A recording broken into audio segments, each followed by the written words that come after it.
Hi hello नमस्कार, मी स्नेहा मिसाळ. स्वागत आहे तुमचं माझ्या या नवीन व्लॉगमध्ये. श्री स्वामी समर्थ, जय जय स्वामी समर्थ. तर मी आज सांगणार आहे की मी स्वामी सेवेमध्ये कसे आले.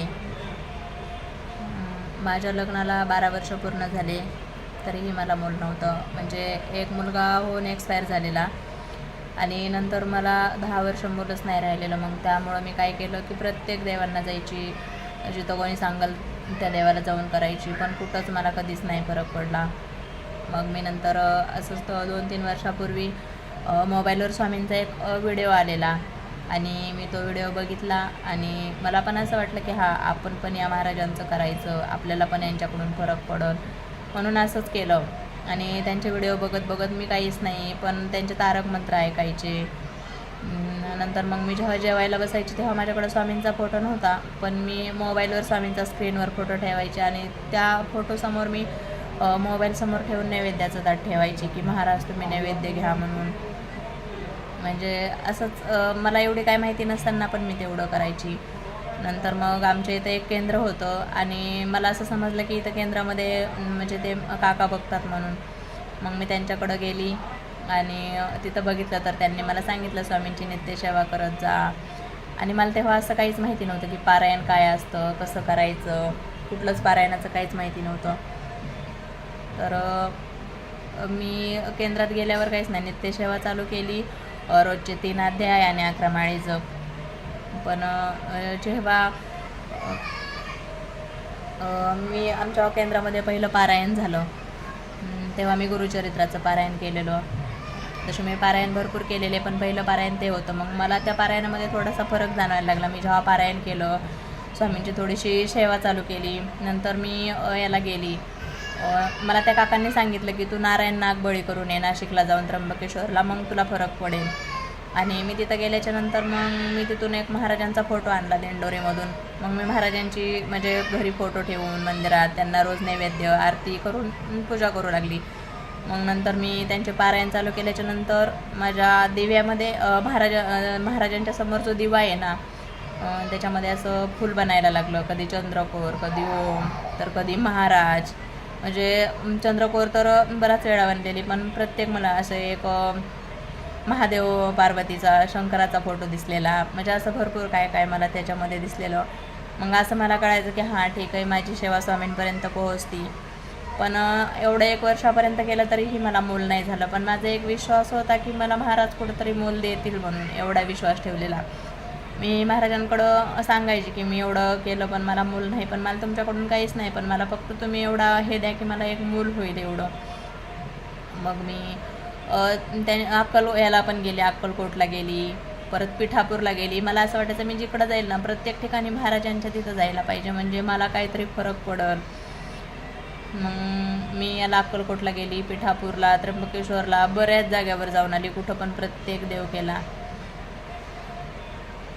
आणि मग तरीही मला मूल नाही. मग मी एवढे पारायण करायला लागले. बायका मला मी असं जर मी यूट्यूबला जर बघितलं ना, कोणी जर सांगितलं की आम्हाला मूल नाही, जर एखादी लेडीज रडली तर मी तिला डायरेक्ट सांगायचे की तू महाराजांची सेवा कर, तुला फरक पडेल. म्हणजे असं कुणाला पण सांगायची, प्रत्येकांना, की कोणाचा काय प्रॉब्लेम असेल ना तर तू महाराजांचं कर, तुला फरक पडेल. पण कधीतरी माझं मन पण असा विचार करायचं कधी कधी की प्रत्येकजण मला सांगायचं की तू आम्हाला सांगती पण तुलाच मूल नाही. स्वतःला बरेच जण असं म्हणायचे, पण मी सांगायचे की एक दिवस नक्की असेल.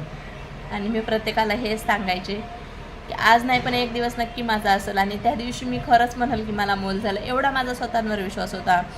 मी नाशिकला पण गेली, तिथं पण बघितलं, म्हणजे तिथं पण पारायण केली, तिथं पण सांगितलं की तुला मूल होईल म्हणून. म्हणजे प्रत्येकाने असं नाही, कुणीच म्हणलेलं नाही. मग तरी पण मी सेवा चालूच ठेवली.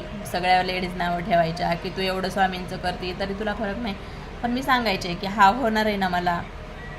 आणि खरंच तिथून पुढं 3 वर्षानंतर स्वामींनी मला आनंदाची बातमी पण दिली, मला राहिलं पण, आणि स्वामींच्या आशीर्वादानेच राहिलं. मी जेव्हा अधिक मास होता, 2 श्रावण आलेले यावर्षी, तर मी श्रावणमध्ये भागवत ग्रंथ लावलेला. तर मी सगळे मला लोक नावं ठेवायचे की एवढं करती तरी हिला मूल नाही. म्हणजे प्रत्येकजण असं मला बरेच काय काय शब्द पण वापरण्यात आलेले, हिला अजून मूल नाही.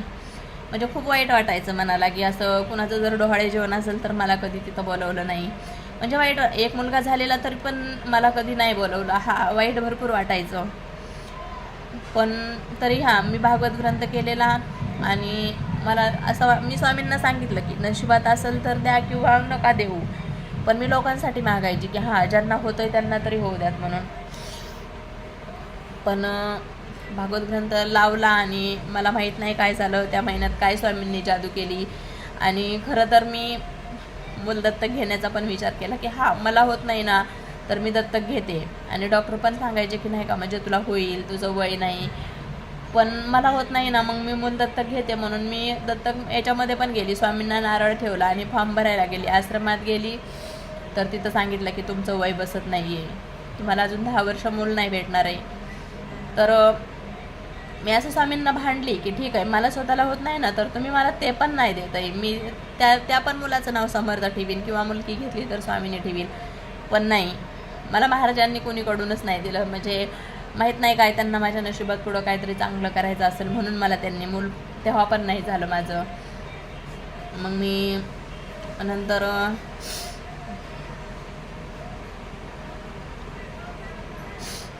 म्हणजे आमच्या नातेवाईकांमध्ये एका, म्हणजे माझी नातेवाईकच होती, तिला मुलगी झालेली.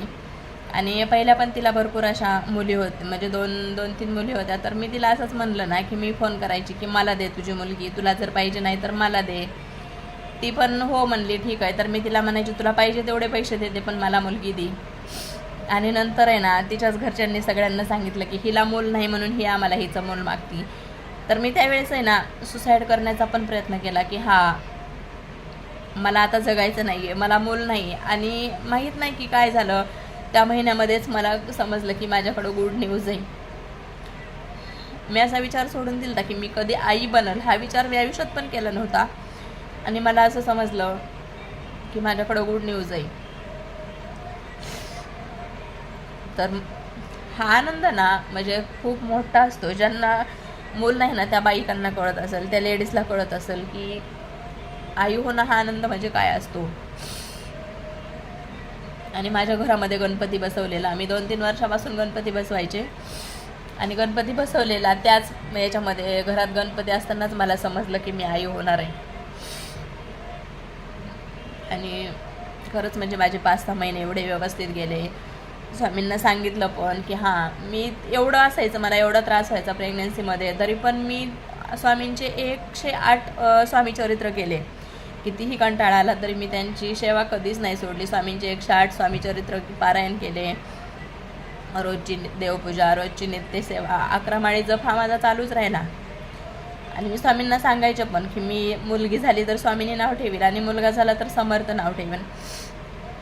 आणि एवढं पण स्वामींनी ऐकलं, सगळं व्यवस्थित झालं. आणि 6 महिन्यानंतर अचानक माझं बाळ पोटात गेलं.